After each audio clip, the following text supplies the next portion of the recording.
பிரிட்டிஷில் பிறந்த நடிகை Amy Jackson தனது 17வது வயதில் மாடலிங் துறையில் நுழைந்தவர். மிஸ் இங்கிலாந்து பட்டம் வென்று பல படங்களில் நடித்தவர். மதராசிப்பட்டினம் என்ற படத்தின் மூலம் தமிழில் அறிமுகமானார். ஜார்ஜ் பனாய்டோவுடன் லிவிங் ரிலேஷன்ஷிப்பில் இருந்தவர்.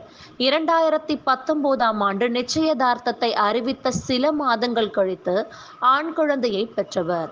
திடீரென்று இருவரும் பிரிவதாக அறிவித்தார். நேற்று ஏமி ஜாக்சன் ஆங்கில நடிகர் எட் வெஸ்டிக்கை எளிமையான முறையில் திருமணம் செய்தவர். த ஜர்னி ஆஸ் ஜஸ்ட் பிகன் என்று பதிவிட்டு தங்களது திருமண புகைப்படத்தை சமூக வலைதளங்களில் வெளியிட்டிருக்கிறார். கிரேட் பிரிட்டிஷ் கிராமப்புறங்களில் இங்கிலாந்து அரசாங்கத்தின் 4G வெளியீடு வேகத்தை உயர்த்துவதால் கிராமப்புறங்களில் விரைவான மொபைல் கவரேஜை பெற டஜன் கணக்கான UK சுற்றுலா ஹாட்ஸ்பாட்டுகள் ஏற்படுத்தப்படும் என்று UK அரசாங்கம் தெரிவித்துள்ளது.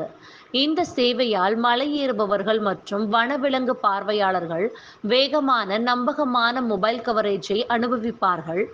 பிரிட்டனில் அதிகம் பார்வையிடப்படும் சில தேசிய பூங்காக்களில் சுற்றுலா பயணிகள் மற்றும் உள்ளூர் வாசிகளின் பாதுகாப்பை மேம்படுத்துதல் மற்றும் இந்த தொலைதூர பகுதிகளில் சிக்னல் இழப்புகளின் எண்ணிக்கையை குறைத்தல் ஆகிய குறைகள் நிவர்த்தி செய்யப்பட்டுள்ளது. ஞாயிற்றுக்கிழமை மேற்கு லண்டனில் நடந்த நாட்டிங் ஹில் கார்னிவல் நிகழ்ச்சியில் ஆயுதத்தால் தாக்கப்பட்ட மூவரில் ஒருவர் மறைந்தார் என்று போலீசார் தெரிவித்தனர். ஒரு பெண் ஆபத்தான நிலையில் மருத்துவமனையில் உள்ளார்.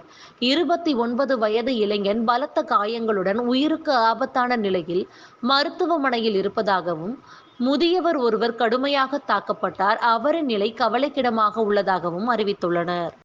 கிழக்கு லண்டன் டவர் பிளாக்கில் ஏற்பட்ட தீயை அணைக்கும் பணியில் 200க்கும் மேற்பட்ட தீயணைப்பு வீரர்கள் ஈடுபட்டுள்ளனர். வங்கி விடுமுறை தினமான திங்கட்கிழமை அதிகாலை கிழக்கு லண்டனில் உள்ள டவர் பிளாக்கில் தீப்பிடித்துள்ளது. குழந்தைகள் உட்பட 100க்கும் மேற்பட்டோர் வெளியேற்றப்பட்டுள்ளனர்.